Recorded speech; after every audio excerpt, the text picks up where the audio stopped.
Alrighty guys, welcome back to another LEGO set review from BrickByBrick, and today we have set number 40268. This is the R3-M2 Polybag. It contains 22 pieces and was released in early 2017 to coincide with the 2016 movie Rogue One, which came out in December. So this was released, I think, around January-ish, but I could be mistaken. And I know it was close to... it was close to when the release of the movie was. It was available in Toys R Us stores several times throughout the year, I think.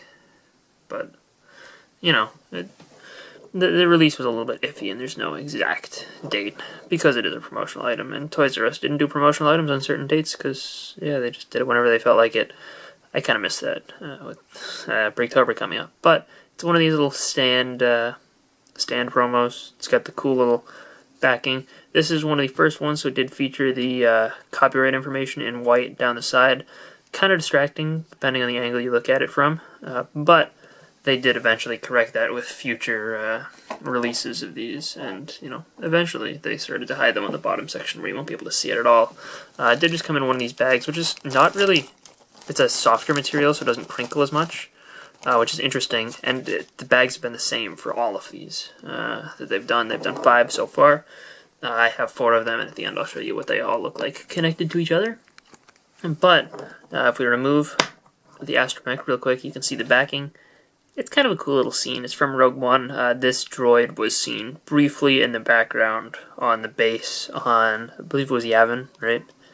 I believe the same base was in Rogue One as in, the regular trilogy. I could be wrong though.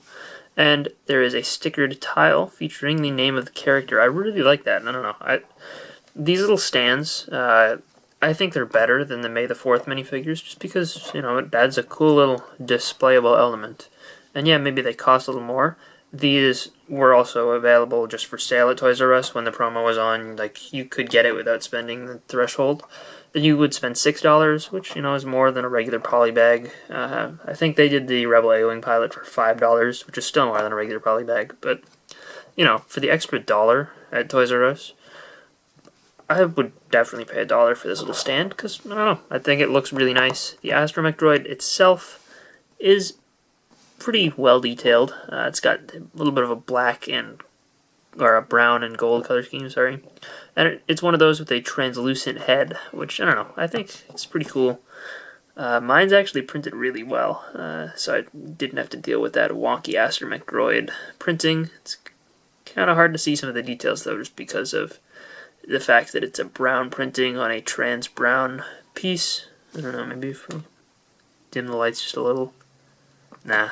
But yeah, you can see basically how you'd see it in real life. It's relatively reflective, and, the detail isn't super vibrant on there, but it's a cool look, and kind of cool to get something slightly more unique. I believe they've done clear astromech droid heads 2 other times, one in the Rogue One Y-Wing, and one in one of the large Rebel sets where it was on trans clear and not trans black, like both of the Rogue One droids, actually.